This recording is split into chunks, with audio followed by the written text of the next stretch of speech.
بھی اگر اسلام قبول کریں تو بچیں. اب کتنا بڑا واضح مفہوم تھا. حضرت عبداللہ بن عمر نے اور سمجھا. تو اپلیکیشن میں احادیث موجود ہیں, آپ پڑھیے ضرور, لیکن جہاں آپ کو تعارض نظر آئے کہ آپ نماز اور پڑھتے ہیں حدیث میں اور ہے, آپ کے مسئلہ اور حکم چلا رہے ہیں, حدیث آپ کو اس کے خلاف مل جاتی ہے, تو کسی عالم سے. انٹرنیٹ کا دور ہے, سوشل میڈیا کا دور ہے, اور مختلف اپلیکیشن کے ذریعے بھی احادیث عام عوام تک پہنچ رہی ہے. بہت اچھی بات ہے جس کے ذریعے لوگ دین تک کسی بھی ذریعے سے قریب ہو سکیں, تو اس کے اوپر اطمینان ہونا چاہیے, خوشی ہونی چاہیے. لیکن ہر ایک چیز کے اصول ہوتے ہیں, قواعد ہوتے ہیں, کہ جو بھی مسئلہ چلا آ رہا ہے. اب آج کل ایک بات دیکھنے کو یہ آ رہی ہے کہ لوگوں نے وہ اپلیکیشنیں تو ڈاؤن لوڈ کر کے رکھ لی ہیں, وہ اپنے اپنے حساب سے مواد موجود ہے, لیکن اب ہمیں ناسخ منسوخ کا نہیں پتہ, تقدیم و تاخیر کا نہیں پتہ, کون سی حدیث پہلے ہے, کون سے حکم بعد کا ہے, اس پر محدثین نے کون سا کلام کیا ہے, اس کی وضاحت کیسے ہے. حدیث کے اندر تو ایسی احادیث بھی موجود ہیں, اور یہ حضور صلی اللہ علیہ وسلم کے زمانے میں ایسا ہوتا تھا کہ آپ صلی اللہ علیہ وسلم کو کوئی فرمان سمجھنے میں صحابہ کرام کو تھوڑی سی تشویش ہو جاتی تو دوسرے صحابہ اس کا صحیح مطلب بتلا دیتے تھے. مطلب عربی دان, عرب کے رہنے والے لوگ, اور پھر صحابہ کرام جنہوں نے قرآن نازل ہوتے دیکھا, حضور کو دیکھا, حضور کو سنا, ان کو بھی مفہوم اور مطلب سمجھنے میں اگر تھوڑی بہت کمی بیشی لگ سکتی تھی تو دوسرے صحابہ ان کی رہنمائی فرماتے تھے.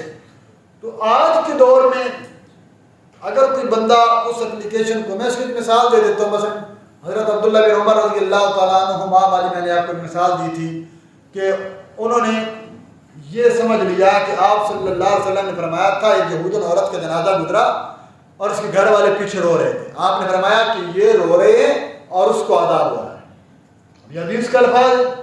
حضرت عبداللہ بن عمر رضی اللہ تعالیٰ عنہما نے اپنا یہ مسلک بنا لیا کہ اگر کوئی بندہ مرنے والے کے پیچھے روئے گا تو اس کو عذاب ہوتا ہے مرنے والے, لہذا پیچھے رونا نہیں. اب یہ بات چلتی چلتی اماں عائشہ صدیقہ رضی اللہ تعالیٰ عنہ کے پاس آئی تو انہوں نے فرمایا اللہ رحم کرے عبداللہ بن عمر پر. انہوں نے مطلب نہیں سمجھا. کون عبداللہ بن عمر؟ جلیل القدر صحابی, حضرت عمر کے صاحبزادے ہیں, اور اسی طرح بڑے متبع سنت صحابی ہیں, یعنی کوئی بھی حدیث پہنچتی اس پر عمل ضرور کرتے.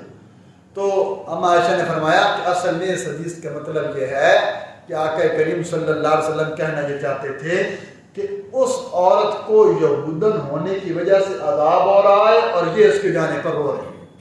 انہیں تو فکر کرنی چاہیے کہ وہ یہودن مار گئی ہے, اسلام قبول کرتی تو بچ جاتی, اور یہ بھی اگر اسلام قبول کرے تو بچ جائے. اب کتنا بڑا واضح مفہوم تھا. حضرت عبداللہ بن عمر نے اور سمجھا. تو اپلیکیشن میں احادیث موجود ہیں, آپ پڑھیے ضرور, لیکن جہاں آپ کو تعارض نظر آئے کہ آپ نماز اور پڑھتے ہیں حدیث میں اور ہے, آپ کے مسئلہ اور حکم چلا رہے ہیں, حدیث آپ کو اس کے خلاف مل جاتی ہے, تو کسی عالم سے, مفتی سے اس کی تحقیق ضرور کریں. اس کا مطلب کیا ہے, اس کا حکم کیا ہے, تو اس کے اندر ہماری رہنمائی کر دیجیے. تو یہ جو ڈائریکٹ کر دینا یہ حدیث تو ضعیف ہے, ضعیف ہو بعض اوقات اس اپلیکیشن پر اعتماد نہیں کیا جائے گا. جو محدثین اس پر کلام کیا ہے اس کے باقاعدہ کتابیں موجود ہیں. تو اس حوالے سے اس فضا کو معتدل رہنا چاہیے کہ عام ان پڑھ بندہ بھی جس کو دین کی کچھ الف بے بھی نہیں پتا, وہ نہیں کہتا یہ حدیث تو جی نعوذ باللہ جھوٹی ہے, من گھڑاتا ہے, یہ ضعیف ہے, ایسے حکم نہیں لگایا جا سکتا. یہ اللہ کے نبی کے فرامین ہیں, اس کو سمجھ کر چلیں گے تو اس کے اندر فوائد بھی ہوتے ہیں. تو یہ ہمارے نوجوانوں کے لیے بھی یہ پیغام ہے کہ جہاں کہیں اشکال و دین کے مسئلے میں وہ ضرور رہنمائی لیں. ہاں اگر تسلی بخش جواب نہ ملے تو پھر ان کے لیے بجا ہے وہ یہ بات کہہ سکتے ہیں کہ بھائی ہم نے تو پوچھا تھا.